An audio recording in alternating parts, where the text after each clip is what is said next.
नमस्कार, मैं आदित्य सिंह भारतीय जनसंचार संस्थान का छात्र हूँ। तो आज हम जम्मू के क्षेत्रीय आयुर्वेद अनुसंधान संस्थान के प्रभारी डॉक्टर संजय कुमार सिंह जी से बात करेंगे, कुछ जानेंगे आयुर्वेद और एलोपैथी के विषय में कैसे क्या चलता है।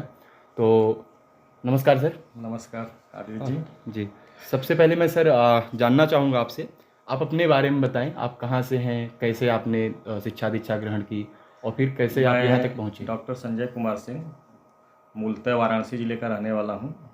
मेरी प्राइमरी एजुकेशन से लेकर पीएचडी तक सब वाराणसी में हुई है। मैंने एमएस जो है institute of medical science BHU से किया, तत्पश्चात वहीं से पीएचडी भी किया है। वर्तमान में मैं असिस्टेंट डायरेक्टर के रूप में क्षेत्रीय आयुर्वेद अनुसंधान संस्थान जम्मू में कार्यरत हूँ। जी, अच्छा। तो सर आप हमेशा से चिकित्सक ही बनना चाहते थे या फिर मतलब बाद में ऐसा कुछ हुआ कि चिकित्सा के क्षेत्र में जाया जाए। नहीं, मेरे मन में जो पहली बार आया था, मैं कक्षा 8 में था। उसी समय मैं एक डॉक्टर को दिखाने गया था, भोजूबिर में है डॉक्टर एस जे सिंह। तो उनके यहाँ इतनी भीड़ देखकर मुझे लगा कि ये इतनी सेवा रोगियों के कर रहे हैं, तो मैं ख्याल तो उसी समय मेरे आ गया था मुझे आगे चल के डॉक्टर ही बनना है। संयोग से उस तरह की पढ़ाई लिखाई होती गई और सीपीएमटी परीक्षा पास किया, सिलेक्शन हो गया। जी। बिना कोचिंग के हम लोग प्रयास किए, कोई कोचिंग वोचिंग भी नहीं, बस अपनी मेहनत का था भरोसा। जी। सिलेक्शन हो गया, फिर होता गया। अच्छा अच्छा। तो आजकल समस्या क्या है कि बहुत सारे लोग हैं बीमारियों से पीड़ित रहते हैं, तो आजकल लोगों में आ गया कि वो एलोपैथी इलाज की ओर भागते हैं। उनको लगता है कि आयुर्वेद में टाइम लगेगा या कुछ ऐसी समस्या है, तो ऐसा क्यों, मतलब क्या आप। नहीं, ऐसा नहीं है।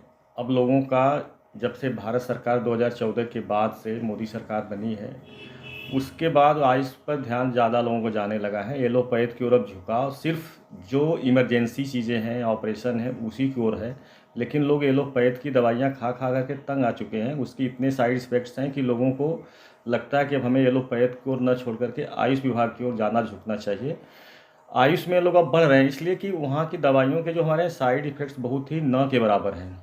अब लोगों में जागरूकता फैल रही है। अब भारत सरकार भी चाह रही है कि आयुष को जन जन तक हम अपनी एक कॉमन, हर घर की जो है उसकी औषधि के रूप में यूज करें। और इस तरह के अंतर्राष्ट्रीय योगा दिवस, धन्वंतरी इंटरनेशनल आयुर्वेद दिवस धन्वंतरी के रूप में मनाया जा रहा है। तो बहुत सारे आयुष विभाग के द्वारा कार्यक्रम चलाए जा रहे हैं कि यहाँ तक कि नहीं, अब तो विदेशों में भी आयुष की इतनी डिमांड है कि हम जो औषधियाँ आपूर्ति करनी चाहिए वो हम नहीं कर पा रहे हैं। जी जी। तो आज के परिप्रेक्ष्य में देखा जाए तो आयुर्वेद की जितनी ज़्यादा से ज़्यादा उपयोगिता है पूरे देश में हो रही है। मतलब अब आने वाले कुछ समय में हमारे देश की मुख्य विधा आयुष ही होगा। Okay sir. तो जैसे कि आयुर्वेद को बढ़ावा मिलना चाहिए, तो आप आयुर्वेदिक संस्थान के जम्मू के प्रभारी होने के नाते क्या कदम उठा रहे हैं अपने लेवल पे यहाँ पे। मैं यहाँ का सहायक निदेशक होने का भी 4 महीने में 1 दिसंबर 2022 को ज्वाइन किया हूँ। जी। तब से मैं इस अस्पताल को, हम हमारे महानिदेशक महोदय के सौजन्य से, उनके दिशा निर्देशन में हम लोग इस हॉस्पिटल को NABH के रूप में विजिट करा चुके हैं। और हमारा यह अस्पताल NABH के रूप में एक्रीडेटेड हो जाएगा बहुत ही जल्द। NABH एक ऐसी बोर्ड संस्था है जो आपको मान्यता देती है कि आपका हॉस्पिटल की जो ग्रेड है, पूरे जम्मू में पहला आयुष का हॉस्पिटल होगा कि जो NABH होगा। इसके साथ साथ हमारे यहाँ जो रिसर्च एक्टिविटी है, हम लोग उसको IMR प्रोजेक्ट के तहत करते हैं। इसके अतिरिक्त हम आउटरीच एक्टिविटी, जैसे हम गांव में, ऐसे दूर दूर दराज गाँव में जाते हैं जहाँ पर चिकित्सा सुविधा उपलब्ध नहीं है, उसके लिए tribal health care research program चल रहा है, शेड्यूल कास्ट सब प्लान चल रहा है। जी। तो हम अपने व्हीकल से डॉक्टर्स, लैब टेक्नीशियंस और दवाइयाँ ले जाते हैं वहाँ पर, उनको हम सेवाएं कर रहे हैं। जी। तो विगत वर्षों में आपने आयुर्वेद में क्या बदलाव देखा है, मतलब विगत वर्षों में बदलाव काफ़ी कुछ चेंजेस हुए हैं। जो पहले लोगों की एक आम धारणा थी कि आयुर्वेद की दवाइयाँ सिर्फ चूरन चटनी है, ये नी हकी है, इस तरह के लोगों में आम धारणाएं होती कि काम नहीं करती, चूरन जी। चटनी वाले डॉक्टर हैं। लेकिन इन चीज़ों से उबर कर अब आयुष विभाग में एक स्टैंडर्डाइजेशन स्थापित हुआ है, एक मानक निर्धारित हो गया कि हाँ, हमारी दवाइयाँ भी उच्च क्वालिटी और उच्च गुणवत्ता की हैं। तो उसके अनुसार लोगों को अब जो, चाहे पंचकर्मा थेरेपी में काफ़ी सुधार हुआ, छासूत्रा थेरेपी है, मर्म चिकित्सा है, तो इस तरह के नए नए आयाम जो हैं हमारे इस आयुर्वेद के क्षेत्र में जुड़ते जा रहे हैं, जिससे हम साधारण बीमारियों के अतिरिक्त जो क्रानिक बीमारियां हैं, चाहे जोड़ों के दर्द हो पाइल्स हो, फिस्टुला हो, इनका भी हम सफलपूर्वक, मर्म चिकित्सा हो, सफलपूर्वक इलाज कर रहे हैं। तो ये अब काफ़ी बदलाव देखने को मिला, क्योंकि एक निश्चित उम्र के बाद हर आदमी की जो जीवन शैली है वो चेंज हो रही है। जी तो जीवन शैली चेंज होने से बहुत सारी जीवन शैली चेंज आ रही, बीमारियां हो रही हैं। तो उसको हम धीरे धीरे धीरे आयुर्वेद के लोगों का झुकाव बढ़ रहा है, जो हमारे यहाँ शास्त्रों में दिनचर्या ऋतुचर्या का बताई गई है, जी उसका हम लोग लेक्चर के माध्यम से, आईईसी मटेरियल के माध्यम से उसका प्रचार प्रसार कर रहे हैं। और निश्चित ही आयुष आज ने मतलब बहुत ही इस विषय में आगे ही कार्य कर रहा है। जी। तो आप एक चिकित्सक हैं, आजकल आप लोगों की लाइफ स्टाइल देखते हैं और बहुत सारी समस्याएं होती, तो आप क्या लोगों को सलाह देना चाहिए, कैसी एक दिनचर्या होनी चाहिए और क्या क्या ध्यान रखना चाहिए लोगों को ताकि बीमारी ना हो? देखिए, जहाँ तक जीवन शैली की बात है, तो जो हमारे शास्त्रों में वर्णित है कि दिनचर्या मतलब ब्रह्म मुहूर्त में उठना चाहिए।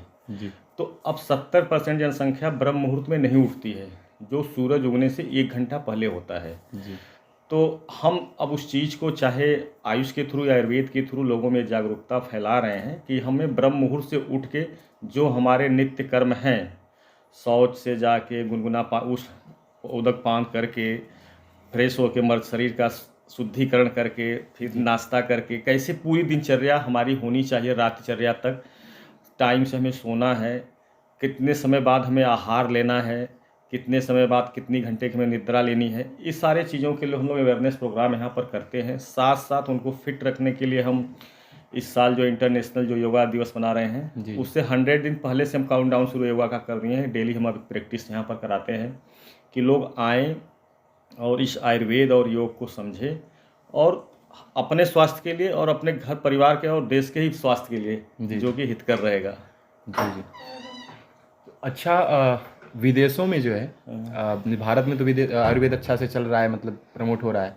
विदेशों में क्या आयुर्वेद की स्थिति है? विदेशों में अभी तक जो विदेशों की स्थिति के बारे में हम कहेंगे, पहले आयुष विभाग में हमारे इंडिया का कोई नहीं होता था चेयरपर्सन। अब जब से आयुष मंत्रालय का गठन हुआ है 2014 से, जी तब से हम लोग एक आयुष चेयर की पोस्ट निकाली है, जो कि करीब करीब हर विदेशों में यहाँ से नियुक्त होती है। जी वो आयुर्वेद का प्रचार प्रसार के लिए हर विदेशों से उनकी योजनाएं चल रही हैं। और निश्चित ही जो हमारी पैथी है, वो अपने ही देश में नहीं बल्कि विदेशों में भी अच्छे रूप से तेज़ी से अपने पाँव पसार रही है। यहाँ तक कि चाइना की जो थेरेपी है, उनकी जो अपनी चलती है, वहाँ पर भी लोग आयुर्वेद को एक्सेप्ट कर रहे हैं। जी और कनाडा में तो चल ही रहा है। जी और जो हमारे आयुष चेयरपर्सन 3-3 साल के लिए नियुक्त होते हैं भारत सरकार के आयुष मंत्रालय की तरफ से, तो ये निश्चित ही विदेशों के लिए हमारे लिए सराहनीय कार्य है, क्योंकि उसको देखते हुए जो हमारी आयुर्वेद की हर्बल ड्रग्सों को जो निर्यात हो रहा है काफ़ी मात्रा में बढ़ गया है, और एक इकोनॉमी भी डेवलप हो रही है जी। इस आयुष के क्षेत्र में। तो सर, अच्छा, आयुर्वेद को प्रमोशन तो मिलना चाहिए, लेकिन इसका ज्ञान बहुत कम लोगों को है। पहले होते थे हमारे घरों में, मतलब जो पूर्वज होते थे, उनको छोटी छोटी दवाइयों का अच्छा ज्ञान होता था, जड़ी का। लेकिन आज जो आयुर्वेद के शिक्षा के क्षेत्र में क्या मतलब सरकार क्या कर रही है, कैसे शिक्षा व्यवस्था होनी चाहिए, आप इस पे क्या मतलब समझते हैं? जहाँ तक एजुकेशन की बात है, शिक्षा आयुर्वेद की मतलब हर दिन हर घर आयुर्वेद ये थीम थी हमारी भारत सरकार की। जी जी हर दिन हर घर आयुर्वेद। तो आप घर की जो भी एक छोटी सी, आप चाहे जीरा ले लें, चाहे हल्दी ले लें, तो हर चीज़ आयुर्वेद का ही बना हुआ है। उसकी उपयोगिता सब लोग पहले जानते थे।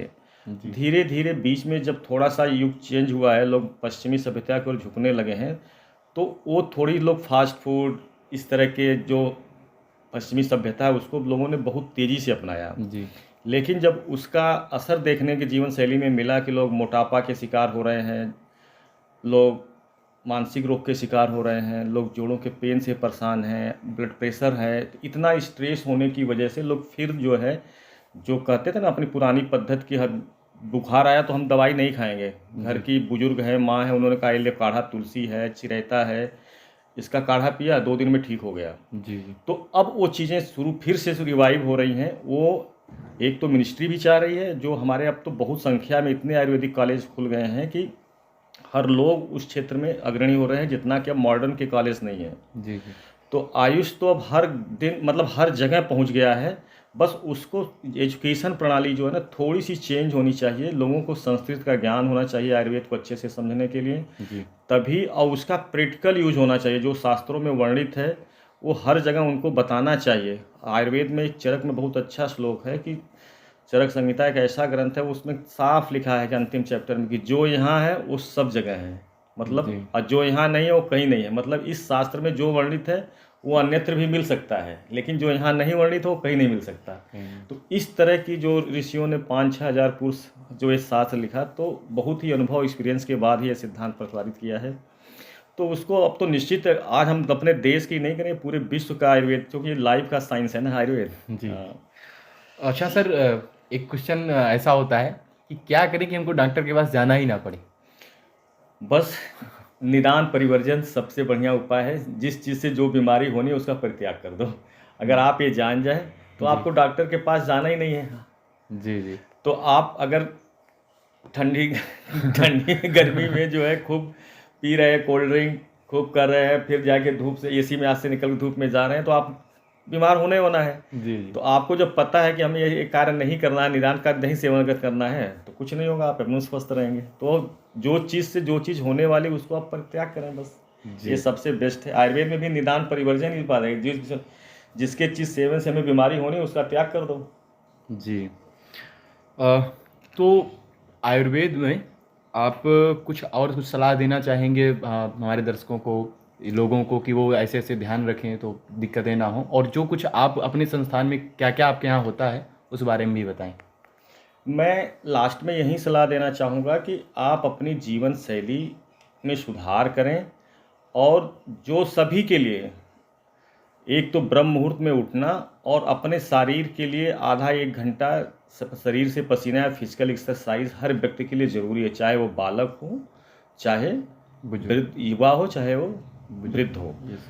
तो उसके लिए ये होगा कि आज जो हमारी लाइफ चल रही है ना, कि माँ भी है बच्चों को मोबाइल दे के खिलाती है कि तुम मोबाइल में फंसे रहो, हम काम करते हैं। तो बच्चों को जो आधुनिक युग की जो चीज़ें अच्छी तो हैं, लेकिन इसका दुरुपयोग होने लगा है। बच्चों में अब मानसिक बीमारियां होने लगी हैं, नेत्र रोग होने लगे हैं इस मोबाइल की वजह से। तो इसका जो दुरुपयोग हो रहा है वो चीज़ें कम होनी चाहिए। जो मोबाइल पर आप समय वेस्ट करते हैं, मतलब अनावश्यक समय जो वेस्ट करते हैं, उसको आप शारीरिक गेम्स, आउटडोर गेम्स में बच्चों को बिताएं। वृद्ध भी अपना और फिजिकल एक्टिविटी करें, और जो एक नियमित दिनचर्या खाने पीने की है उसका पालन करें लोग। और संस्थान में इस तरह के हमारे यहाँ सुविधाएं निःशुल्क हैं। आप 10 रुपये के ओपीडी स्लिप पर, सीनियर सिटीजन के लिए 4 रुपये है, बीपीएल के लिए फ्री है। तो सारी चिकित्सा सुविधाओं का हमारे यहाँ क्षारसूत्र एक बहुत अच्छी चिकित्सा है, जिसमें पाइल्स, फिस्टुला, फिशर का इलाज किया जाता है। जोड़ों के दर्द के लिए पंचकर्मा थेरेपी बहुत ही अच्छी है, अनेक स्किन रोग की बीमारियों के लिए भी। तो इस सारे विधाओं का आप इस पूरे जम्मू की जनता से मैं चाहूँगा कि लोग फ़ायदा उठाएं और अधिक से अधिक लाभ ग्रहण करें। ओके, तो बहुत बहुत धन्यवाद सर। हमने जाना कि आयुर्वेद और एलोपैथी में क्या मतलब दिक्कतें आ रही हैं, क्यों लोग उधर जा रहे हैं, क्योंकि वो जल्दी चाहिए, बहुत सारी चीज़ें हैं। तो हमने ये जाना। सर का बहुत बहुत धन्यवाद हमारी तरफ से। और आपके जो भी सवाल हैं आप कमेंट बॉक्स में कमेंट करें, हम आगे भी लेकर सर के पास आएंगे और उसका निदान बताएंगे। धन्यवाद। धन्यवाद आदित्य।